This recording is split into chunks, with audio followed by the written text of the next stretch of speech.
नमस्कार बच्चों, स्वागत है आपका ABPS classes math Hindi medium में। और आज हम करेंगे प्रश्नावली 3.1 का सवाल नंबर 1 सेकंड पार्ट, जो कि बहुत ही अच्छा सवाल है ग्राफीय विधि से हल करने के लिए।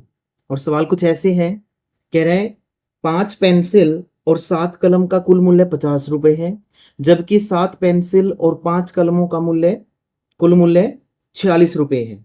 तो हमें क्या करना है, एक पेंसिल का मूल्य और एक कलम का मूल्य हमें ज्ञात करना है। तो शुरू में कैसे करेंगे, हम समीकरण बनाएंगे। हम मान लेते हैं, माना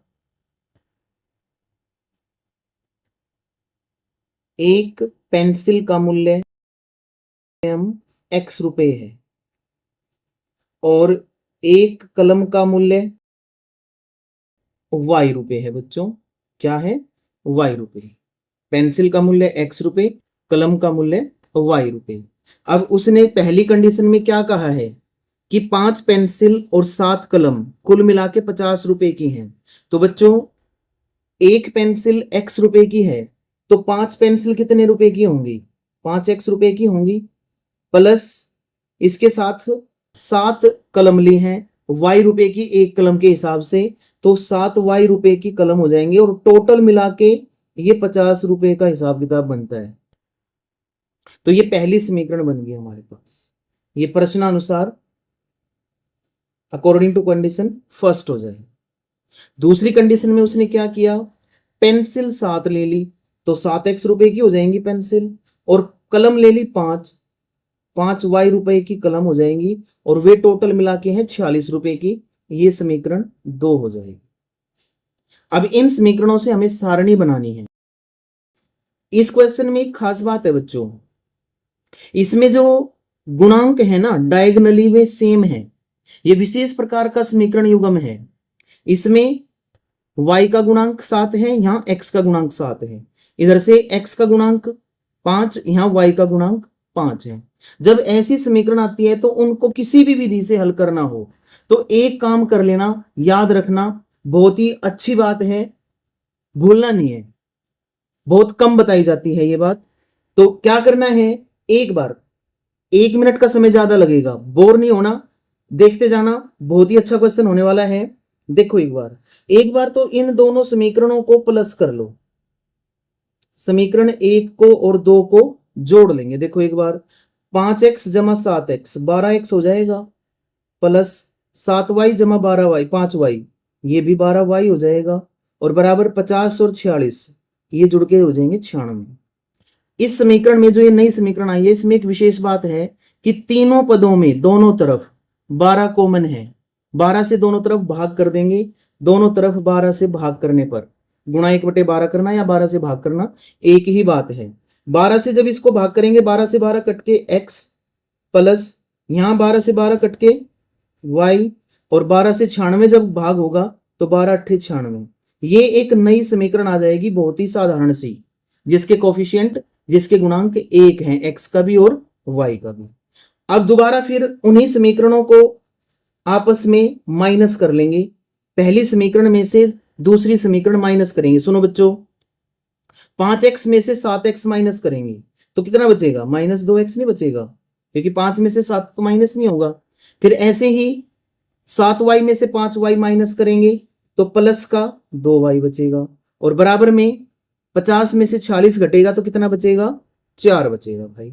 और इस समीकरण में दोनों तरफ मैं देख रहा हूं 2 कॉमन है, 2 से हर एक पद भाग हो रहा है, तो इस पूरी समीकरण को 2 से भाग कर लेंगे। हमारे पास समीकरण बचेगी -x प्लस 2 से 2 कट के y बचेगा, और प्लस 2 दूनी 4, ये समीकरण 4 आ जाएगी।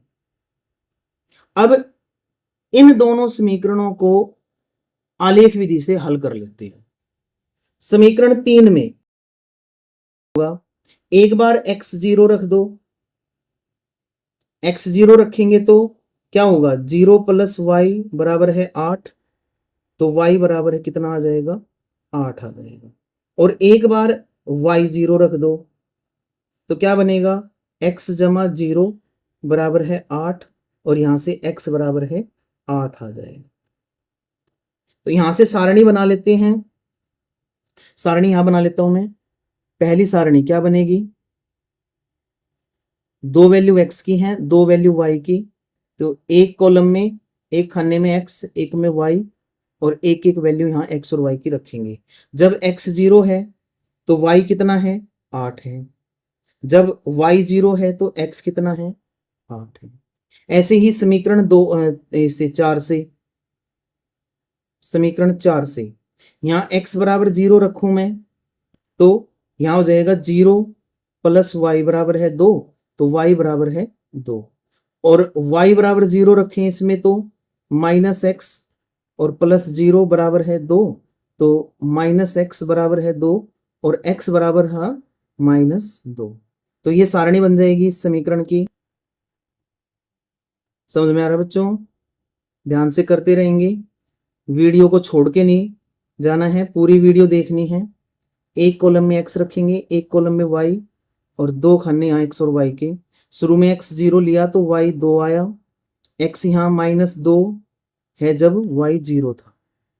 अब इसका ग्राफ बनाएंगे भाई, ठीक है, करिए अभी ग्राफ बनाते हैं। यहां तक किसी को कोई दिक्कत है तो बताएंगे, आराम से हल कर रहे हैं, हल हो जाएगा। देखो एक बार, x की मैक्सिमम वैल्यू +8 और y की भी +8 है, ठीक है, तो y को भी ज्यादा रखना है प्लस की तरफ, और x को भी प्लस की तरफ ज्यादा रखना है।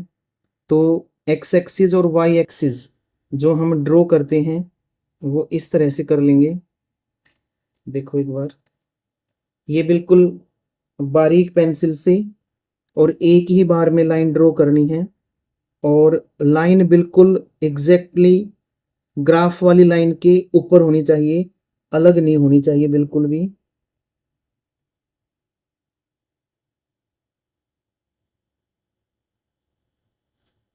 ये ठीक है, यहां से ये y एक्सिस खींच लेंगे हम, ये y एक्सिस, इनको मेंशन कर देंगे एरो लगा के। ये x इधर, x डैश ऊपर, यहाँ पे y, और नीचे ये y डैश।